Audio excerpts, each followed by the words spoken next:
This is Kentucky Afield Radio. This is Ron Rohde, Kentucky Afield's first host back in 1953. Now, I'm proud to present Charlie Baglin. On today's show, we discuss how trying to do a respectable job crosses paths with being the world's best. We go inside outdoors with the Kentucky Fish and Wildlife Foundation and the new license plate that they've sponsored featuring the world's record smallmouth bass caught right here in Kentucky. It was established, disallowed. We have the story behind that story and how that foundation works to make enhanced wildlife education a thing of beauty for Kentucky kids. It's all next on Kentucky Afield Radio. I'm on to him, Kate. If he says 10, he's lying. You poor thing. It's mostly about fishing. He caught 10 fish in 10 minutes, or it weighed 10 pounds, like right. Well, what about when he says you're a perfect 10? Did I say it's mostly about fishing?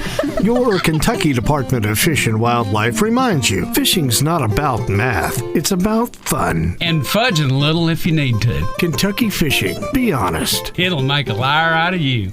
In a unit, many function as one. What's the policy on your boat? Michael Noss, Navy SEAL. Your attitude toward wearing a life jacket, even if you know how to swim, will prompt others to do the same. Be alert, be a leader. Injury, choking, and worse can happen when a wave sends you and your craft in opposite directions. And just hope your life jacket isn't missing in action. That's training you can trust. Kentucky Fish and Wildlife reminds you, your life jacket's got your back and the backing of the best swimmers everywhere.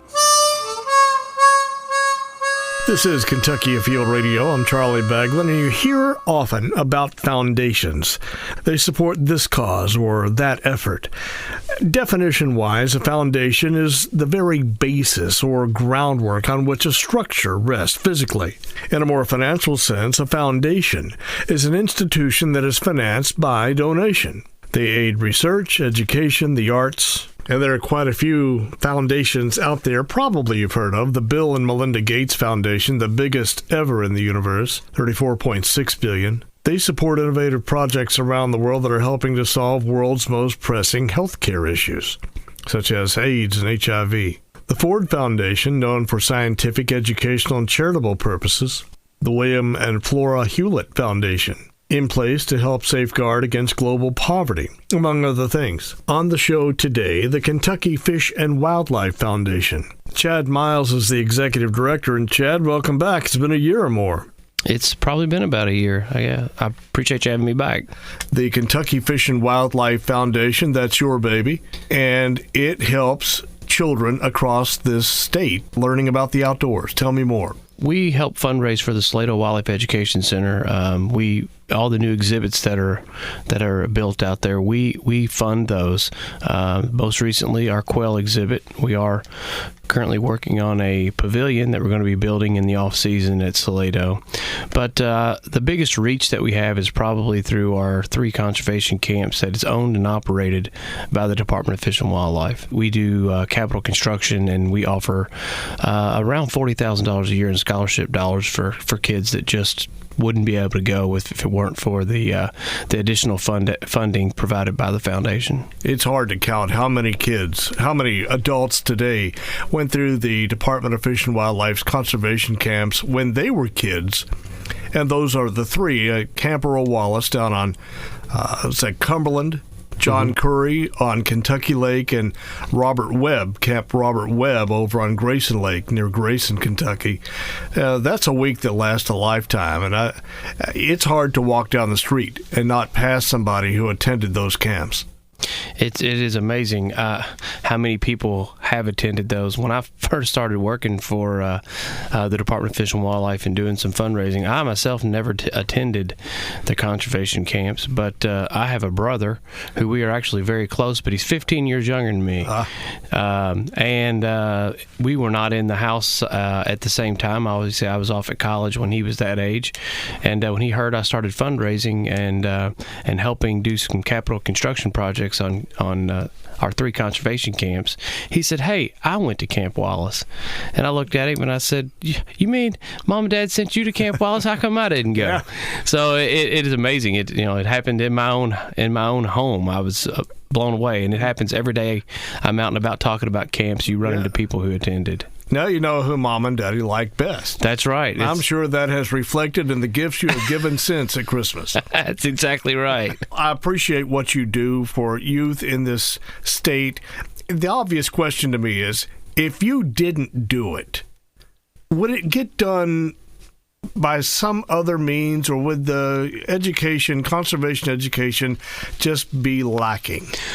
Well, you know, that's hard to judge. I can tell you that if it weren't for, and I'm not going to take credit for it, it's the Fish and Wildlife Foundation. We got a 15-member board, and I have an assistant that helps me out. And we provide a lot of funds available for the camps just to kind of keep them open and keep them and actually make scholarships available. But if it wasn't happening, I really don't know. If the funding wasn't coming through the foundation, I really don't know how it would be done. We would have to look for some other groups to get involved, or the amount to attend would go up. I mean, if you look at what we charge right now, $235 to attend conservation camp includes your transportation, includes all your meals, your lodging, all your equipment. There's not a whole lot of money there left for capital construction ongoing for a 50-year-old building. So. It's a blessing that the foundation is involved, and I'm very, very happy to be part of it.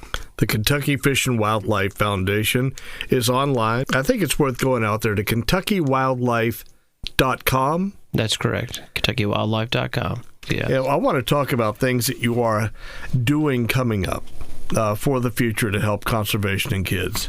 Also want to talk about some things where people have heard about you in the past. They say, oh, I heard about that. I remember that. Now that they can sort of put a name with an event. Some of these would be the bourbon sampler that has been going on for a number of years. Yeah, we've been doing that event. It's usually around the end of June, first week of May. It's been going on now for about 10 years. I've been involved with it for about 8 years. It's such a wonderful event. First-rate entertainment, excellent food. Of course, we have most of the distilleries and the micro beer companies from the state of Kentucky, as well as the wineries. If you've never been, check us out for that next year. It's a fantastic event. And that's quite the fundraiser. It is. It's a great fundraiser, and it's a lot of fun. It's hard to say that you can have a fundraiser and also be a good deal. But thank goodness that the beer and the bourbon and the wine companies have all come together. They provide their products to us. They make a donation of cash to us so that doesn't cost us anything.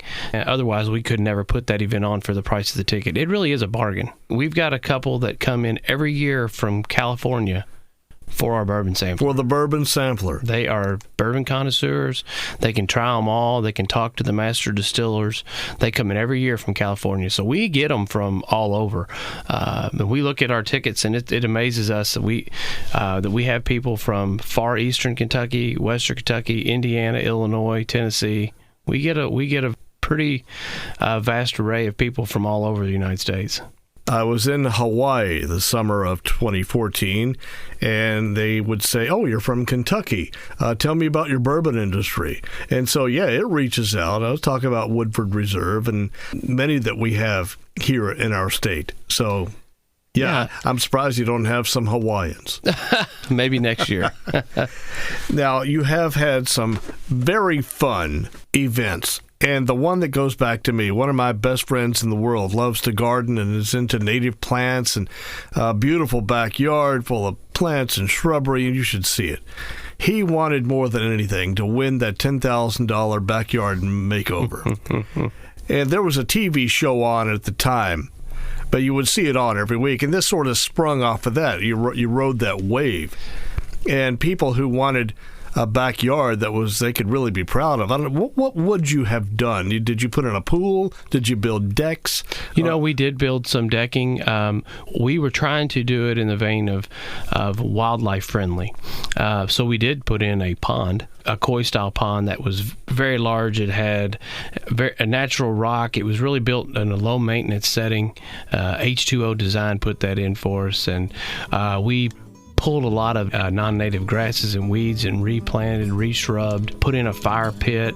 we did all kinds of things that should be easy for that homeowner to maintain. We actually did it 2 years. So hopefully one of these days we'll do that program again. I assume that the only rule in the game was you had to have a backyard. That's right. So apartment dwellers, I guess it would rule them out. Some little townhome type things have yards, but apartments, I guess it would have ruled them out. But other than that, it was wide open to anybody in the state. Yeah, the other rule was you had to be within a driving distance for our crew. So we did limit it to the state of Kentucky. But other than that, it was wide open. We'll have more on the success stories of the Kentucky Fish and Wildlife Foundation and a look at what's ahead. Talking to Chad Miles, Executive Director. I'm Charlie Baglin. This is Kentucky Afield Radio.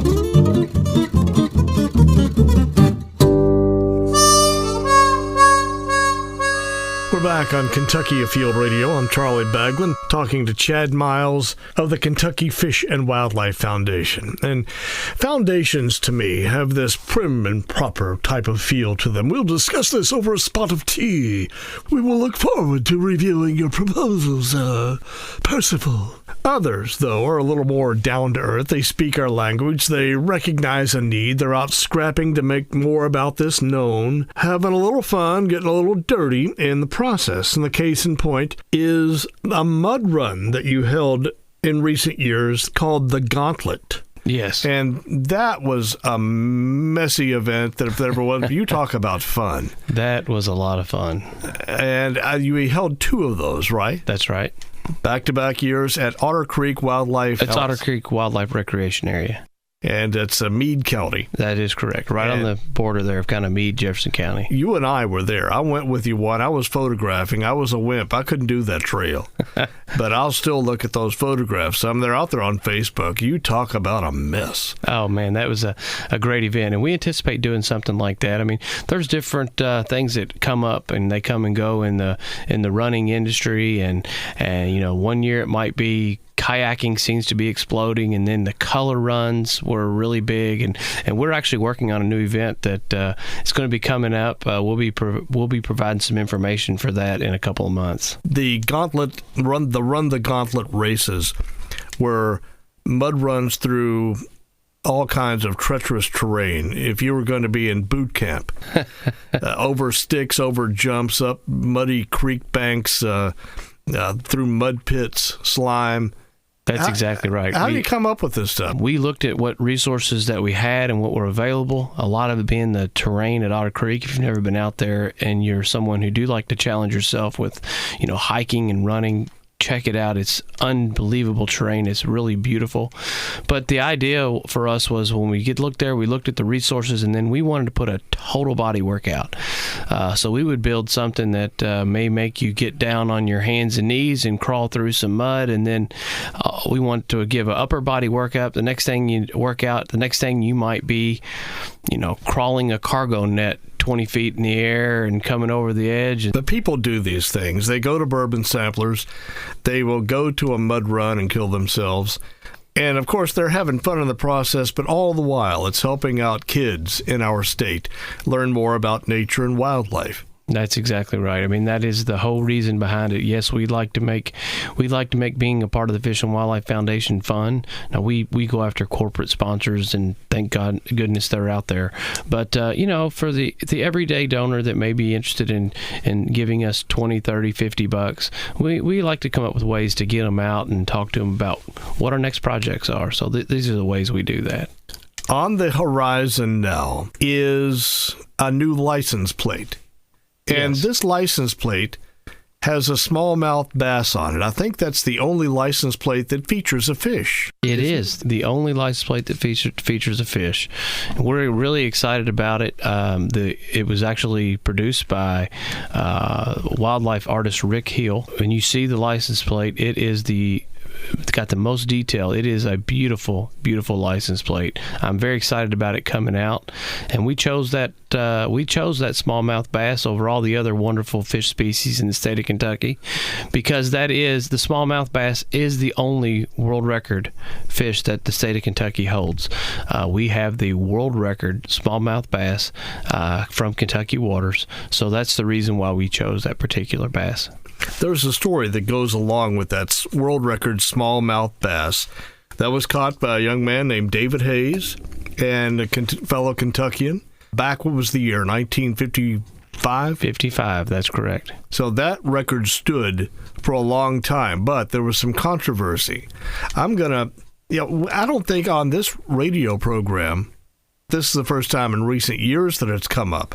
And I know since the reinstatement of that world record into the books and the Hall of Fame and the whole shebang, I don't think it's been talked about on here. It's a very interesting story. It's worth at least hitting some of the highlights. So David Hayes was out on Dale Hollow Lake in the Kentucky portion of the lake, fishing along. I understand it was sort of a slow fishing day that day.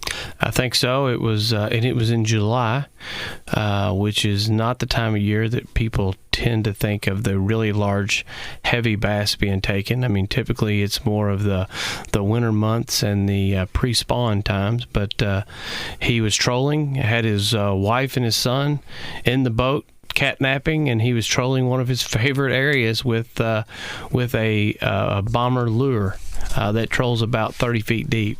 I have in front of me, it's a magazine article. I printed it off the internet by Ken Duke, The Case for David Hayes. It's out of Bassmaster Magazine. Mm-hmm. And it really, this is a several-page article, and this is a small font, but it really does tell the whole story about it, how the record stood for like 40 years, and then there was some dispute, and it was, he was dethroned, mm-hmm. and now back reinstated. And how all of that came to be is really something. And it talks about here on July 9th, 1955, using that 600 series Pearl Bomber.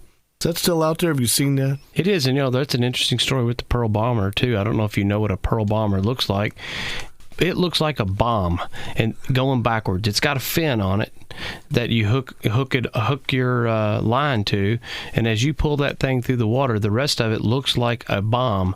And with the fin being what we would normally think as a bomb falls through the air, it would be the fin that's on the back. So imagine pulling a bomb through the water backwards. Yeah. It was actually designed by a World War I bomber air pilot that came back and said, you know what, the way that thing floats through the air would probably make a good lure. And he designed that. Hence, we have the Bomber Bait Company. Now, they still do have the Model 600 out there, but they make so many other wonderful lures now. But that all started based on that design that David L. Hayes caught that smallmouth bass on. Ken Duke has a quote here, and this is priceless. It said here that David Hayes was a good fisherman, and his quote is, so good that he was occasionally followed by the local guides and other anglers hoping to learn his secrets. I was fortunate enough to spend quite a bit of time with Mr. Hayes, and he's still alive. He lives in Litchfield, Kentucky. But I spent some time with him during this whole process a couple years ago, and you hear a lot of people, they will go out to a lake and they may catch a lake record, and some people go, that they were here one time and it was pure luck. It was not luck that Mr. Hayes caught that fish. He was way ahead of his time in some of his techniques that he was using. Obviously, way before sonar systems and GPS, he would go through and take the little flasher systems that you'd see on the front of the boats that, you would mount it to the side and drop over the transducer type thing. He would take that and mark a path that he thought right at the break where big fish typically hang out. And he would take lead weights and tie them onto balloons that he would have fill with air, and create trolling trails so that he could stay in the exact right spot, which essentially he was what we'd use now for GPS system to drop breadcrumbs. He was using his own technology to do that type of thing in the 50s. It was no accident that Mr. Hayes caught this fish. He knew exactly what he was doing. Well, I'll say that. Yeah, that helps. You can spend $10 on a cane pole or $10,000 on your bass boat or $50,000. And sometimes you just don't know what fish is going to bite. But it seems like he had a system down. He had a technique. Well, he had a system down. And the part for Mr. Hayes that was a little bit fortuitous was the fact that Dale Hollow was just impounded and flooded with trout. A lot of these river fish that maybe had the genetics to be huge but just never had the forage. And now all of a sudden they're in a brand new lake. It's got bait fish everywhere, tons of food, and great genetics. I mean, that's why we haven't seen a fish that big, and we have seen some 9-10 pounder smallmouth come out of Del Hollow. And but it happened to be the perfect situation for that. Interestingly enough, Mr. Hayes and a friend of his were 90% sure they hooked that exact same fish, and it came up and jumped. And the way that they trolled, to get the depth, they would troll 150, 200 feet of line out. Now think about that. That is, nowadays some reels don't even hold that much line. And they was trolling that out, and the fish came up and jumped, hit in the same location about a week or two earlier, and it came up and jumped, and they lost it. He trolled that area that morning on July 9th looking for that fish. Really? He knew that fish was there and trolled that area. He had hooked the fish before and trolled through there looking for that fish. He was an extremely, extremely good angler, and he really was focused on catching large smallmouth back in the day where, you just caught and ate what you caught. It wasn't all about trophies, and it was before bass tournaments, and he was really focused on catching large smallmouth. This is a fascinating story. I hate to take a break, but we must. But this is the story behind the license plate that features the world record smallmouth bass caught at Dale Hollow. The rest of the story, behind the scenes with David Hayes and the good, the bad, and the ugly of catching a world record fish. I'm Charlie Baglin. We'll be back with more on Kentucky Afield Radio.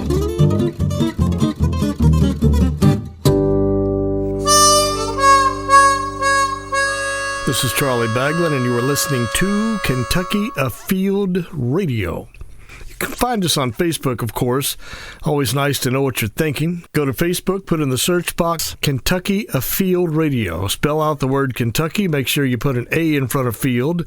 Put the word radio on there. You'll stop at the TV show, and we want you to get on radio. Like us, and you'll like us. It's now time for our fishing report. Hi, this is John Williams with the Fishery Report for Southeast Kentucky. At Lake Cumberland, the striped bass fishing remains good in recent weeks. Most of the fish are pretty good size, 26, 27 inches, and really fat. They're being caught on mainly drifting alewives, 25 to 35 feet deep on the main lake. Most of the stripers have moved toward the lower end of the lake, toward the dam now. You can also pick a few fish up about downrigging dollflies with curly-tailed grubs, mostly at the mouths of the major creeks. At Laurel Lake, hearing some reports of some nice walleye being picked up in the 3 to 4 pound range, some being picked up on spoons, also on bottom bouncers with nightcrawler rigs. And finally, if you want to get cool off in the summertime, try the Cumberland tailwaters. That cold water coming through the dam makes for some nice outdoor air conditioning. And the bonus is you get to catch 3 different kinds of trout, brooks, browns, and rainbows. As always, be safe and good fishing. In western Kentucky, fishing is at the summertime patterns. Things have kind of slowed down, but the fish are still biting. Out on the main river channels at Kentucky and Barkley Lakes, blue cats. And in the evening, when the current picks up a little bit, the blue cats will get out there on the ledges and be feeding on shad. And so that's a good time to be out there fishing for blue cats. While you're out there, also striped bass, using some inline spinners, some spoons for those striped bass, and white bass is also good on the ledges. When I'm talking about striped bass, go down below the dam, also below Kentucky and Barkley dams. Good striped bass, white bass fisheries, even hybrid striped bass. As far as largemouth bass, out on the ledges still, but also some nighttime activity or late evening activity up in the embayments and around boat docks. Well, this is Paul Reister, and I hope you find a good time to go fishing. This is Rob Rold in the Northwestern Fishery District with some angling updates in our area. Both major reservoirs, Nolan and Rough River Lake, are at summer pool. Surface temps are running somewhere in the mid to low 80s. Largemouth bass at both lakes, still pretty slow. Crappie are also pretty slow at both lakes. Anglers are picking up a few in the deeper areas, deeper brush piles, 14 to 16 feet at Rough, 16 to 18 feet at Nolan. Catfish, channel and flathead, both pretty active at both lakes. We use cut baits for the channels, and if you want to target the flatheads, live baits are pretty much necessary. Catfish have been doing very well at Malone this year. Anglers are catching several in the main lake areas on stink baits or night crawlers. That's an update from the Northwestern Fishery District. Always wear your life jackets when you're on the water. Kentucky Afield Radio. I'm Charlie Baglin. More on a world record smallmouth fish from a down-home Kentucky guy. After the break. Helicopter rescue swimmer Mike Bayersky, United States Coast Guard. Chances are the Coast Guard wasn't there when you went overboard. But when you wear a Coast Guard-approved life jacket, we're closer than you think. Closer when you jet ski, fish, tube, canoe, kayak. There for close calls, when help isn't close at all. Kentucky conservation officers remind you your life jacket's got your back. And the backing of the best swimmers everywhere. That fish weighed 10 pounds. 10. That's the magic word. Honey, I hadn't been there 10 minutes. If he says 10, he's lying. And he says 10 a lot. You gotta be happy you married me. I can hear it coming. Admit it. I'm your perfect 10. Honey, why don't you take 10? 10-4. Your Kentucky Department of Fish and Wildlife reminds you, fishing's not about math. It's about fun. And fudging a little if you need to. Kentucky Fishing. Be honest. It'll make a liar out of you. Kentucky Afield Radio. This is Charlie Baglin. We're back with Chad Miles. Chad leads the Kentucky Fish and Wildlife Foundation. That's a group that raises money to support youth education in Kentucky's outdoors. And something new on our highways that Mr. Miles has brought to be is the license plate that features a fish. The world record smallmouth bass. It was caught in Kentucky in 1955 by the angler David Hayes from Litchfield. The fish set a record, then was stricken from the record books, only to have that overturned. And so the fish now is a world record. It is a Kentucky record, Chad, and a Tennessee record. Yes. Even though it was caught in Kentucky water. How'd that happen? There was some dispute on the fish at a later date. And what happened is Dale Hollow Lake was impounded a couple years before that, and there weren't a whole lot of boat marinas. So when he went to take that fish to get it weighed, he ended up taking it to a marina, I believe, in Tennessee. As it turns out, an individual there said that he took the fish from Mr. Hayes to weigh it. When he weighed the fish and saw that it was going to be a world record, he later came out because another fish was caught right below Mr. Hayes' fish. The second largest bass, a smallmouth bass in the world, was caught on the Tennessee side of the line at Dale Hollow Lake. This gentleman who owned this marina, looking for more business, claimed that a boat part was stuffed into the fish by himself. He didn't claim that Mr. Hayes, he didn't claim anybody else. He claimed that he stuffed a boat part in there.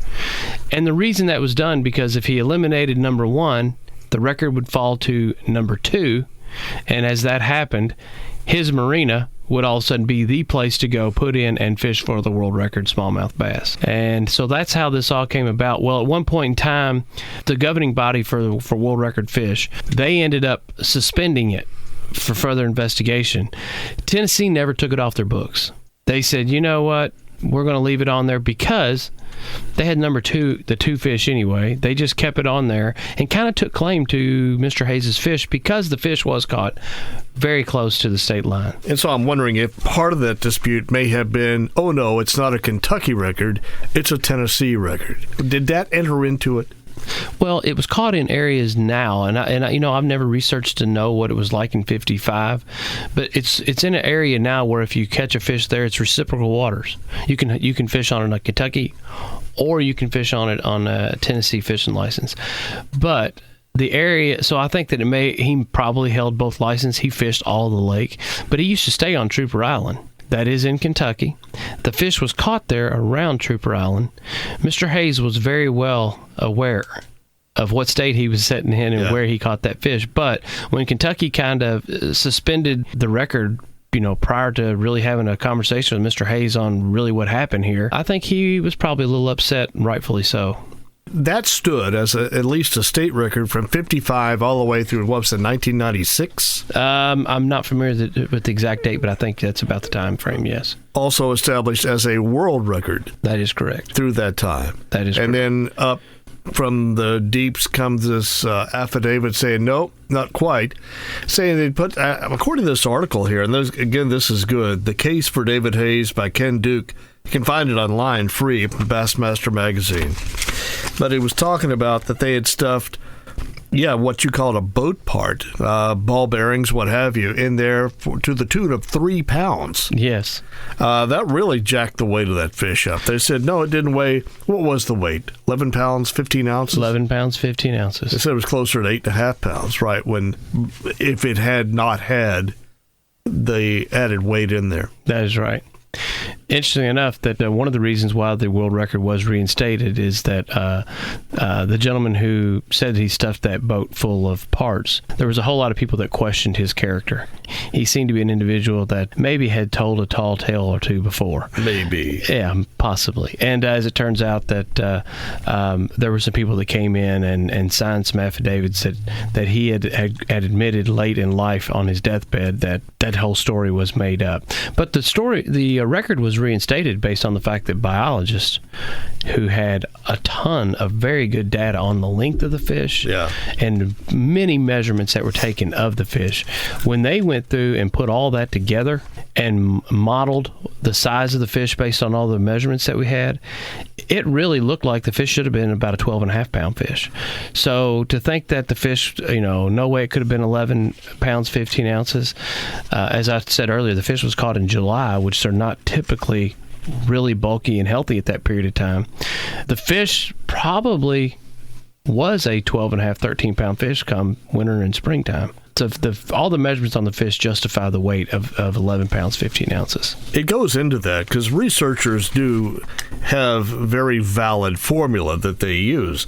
It's in here on page Formula for Truth, they call it, like the third page of what I printed off. It says, whether you contend that the Hayes' smallmouth weighed a legitimate 11 pounds, 15 ounces, or whether you believe John Barlow, was the fellow's name you talked about a moment ago, had boosted its weight, there is no question to the fact that it was 27 inches long, 21 2/3 inches in girth. So based on that, the scientists of the day have these two formula.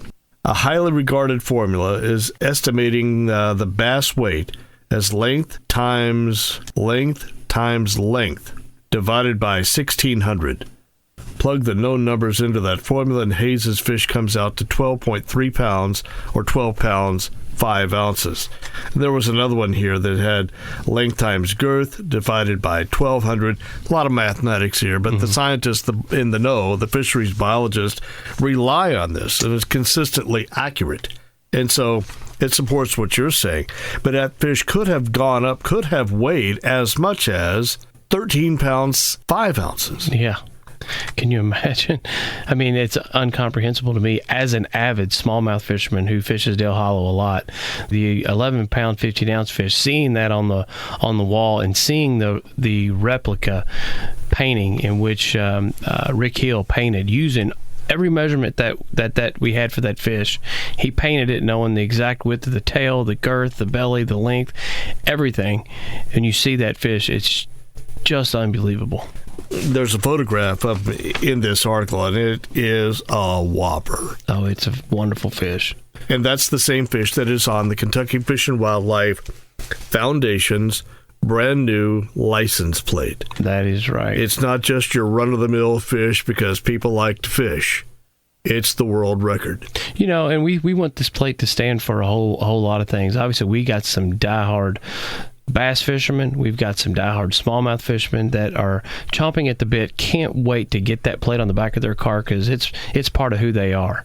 They would love more than anything to someday land a fish like that. But if you're a boater, if you are someone who just likes being on the water, if you're someone who respects clean water and knows the benefits of that, if you're a person who understands what the Fish and Wildlife Foundation stands for and what it does for kids, there's a multitude of reasons why you'd want this plate. If you nothing more than have an aquarium that's got fish in it and you appreciate a beautiful license plate, this plate could be for you. I mean, it really it's the only fish, and think about how many people in the state of Kentucky enjoy the pastime of fishing. This is the only license plate in the state of Kentucky that's going to be offered that has a fish on it.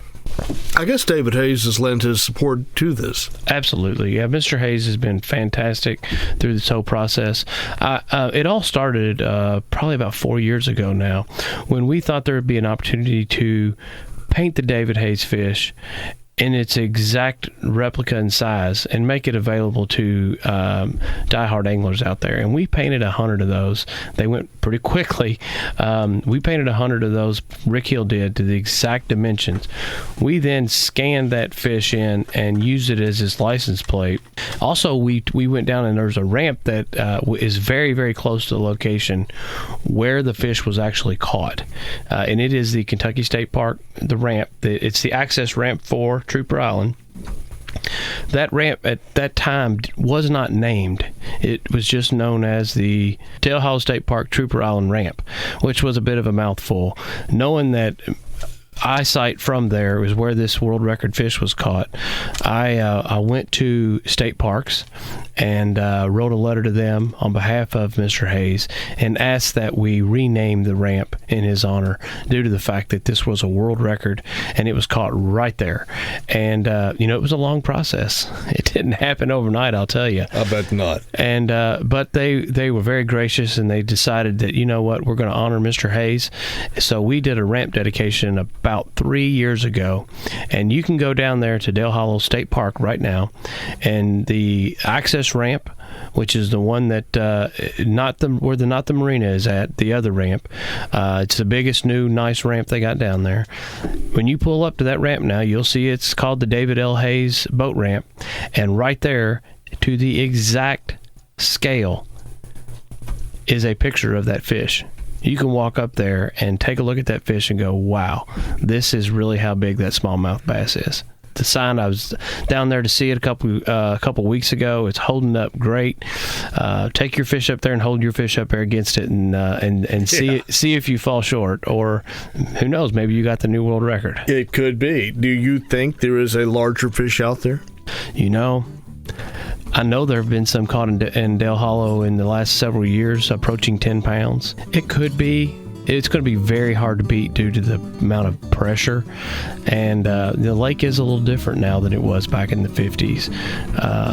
I don't know if it's in Dale Hollow. I don't know if it's in another lake. Laurel Lake produces some very, very large smallmouth, or maybe some other state. I'm not sure. We're in perfect area in the state of Kentucky for giant large smallmouth bass. Kentucky, Tennessee is one of the southernmost ranges for smallmouth bass.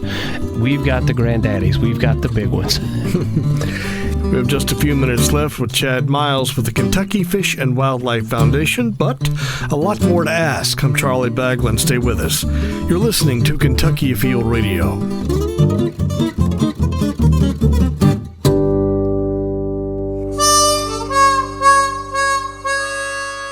You're listening to Kentucky Afield Radio. This is Charlie Baglin, and we're talking with the executive director of the Kentucky Fish and Wildlife Foundation. That's a group that helps support wildlife education for kids here in the state. The foundation has put forth a new license plate to generate funds for these efforts, and it features the world record smallmouth bass caught right here in Kentucky. Chad Miles, you are an avid angler, and most anglers, though, can only dream of catching a record fish. There are people that are dedicating their life to catch a world record fish. I asked Mr. Hayes, I said, tell me what this has done for you in your life. And he said, it has created a ton of heartache. Really? He said, when you got people that look you in the face and call you a liar, that discredit your fish, and I never asked for all the attention.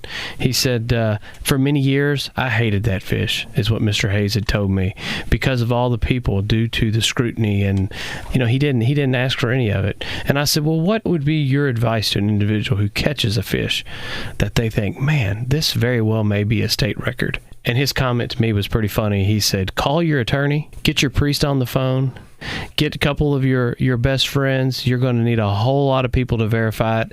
And nowadays, videotape the whole thing. I thought, man, you're going out for a relaxing day of fishing and you happen to catch a phenomenal fish, and you got to be real careful how it may turn the tides. You don't want to be called a liar, that's for sure. If he could go back to July 9th, 1955 again, he would just assume maybe fish somewhere else, never have caught that fish. I think it was a personal challenge for him to catch that fish because he was fishing for it. You almost wonder if he wouldn't have brought that fish up, took a real long look at it, appreciated the fact that, he had been pursuing that fish and they had been playing cat and mouse for a couple of weeks and maybe turned it loose. You have to think that maybe that's a possibility. That would have been a noble thing to do. It would have been a noble thing to do, but I'm glad for the state of Kentucky and for the wonderful story for the reader that it has turned into. I'm glad that he turned it in, and I'm glad we have that wonderful, wonderful world record in the state. This is the story you get when you buy the license plate with the world's record smallmouth bass, and proceeds from that benefit the Kentucky Fish and Wildlife Foundation, which in turn benefit youth across our state in the realm of nature, wildlife, hunting, fishing, conservation education. Chad Miles, we still have some time left in the show. The Fish and Wildlife Foundation does a lot of things, and you've got some things on the calendar coming up. Shaker Village, you've got a deer hunt there, and you talk about prime habitat for deer. You talk about new lake effect for fish. What's going on at Shaker Village, Mercer County, that is the new lake effect for deer. Well, there is, not only is it prime habitat for deer, Shaker Village has done a phenomenal job working with the Department of Fish and Wildlife to bring back native grasses. I had the pleasure of walking through most of the property, riding an ATV through some of it a couple weeks ago. The songbirds, the turkeys, the rabbits, the quail singing, the numbers of deer. It is just unbelievable. If you've got a weekend, you're not sure what you're going to do, and you're an outdoor enthusiast, go out there and check that out. It's a beautiful piece of property, and what we are offering with the help of Shaker Village is an opportunity for an individual to be the one and only deer hunter on Shaker Village for that first opening week of deer season. An individual who gets drawn for this tag, 100% of the proceeds, if you buy a tag, are going to go through the Kentucky Fish and Wildlife Foundation to benefit our youth. An individual is going to get a chance to deer hunt that piece of property. All expenses paid. We're going to give you an additional bonus buck tag. It's a commissioned deer tag, so this is not your normal buck tag. You can still hunt the normal piece of property that you're used to hunting. You come in here, you get a chance to hunt this bonus deer. Fantastic habitat. We've got many pictures of 160, 170, 180 class deer. I'm sure there are 200-inch deer out there. It's just the age structure there is in the range of 3.5, 4.5 years old is your average deer, because there's so little hunting on the in and around that 4,000 acres. And anybody wanting to sign up, where and how? Yes, we are doing a mailing, and we're advertising the hunt in our Kentucky Afield magazine, but it's also online. You can go online and at KentuckyWildlife.com, go to the donations tab, click that, and you'll see a whole menu of items that you can purchase. Tickets are $25 for one ticket, and we do have some packages that include some wonderful artwork by Rick Hill if you purchase 15 tickets.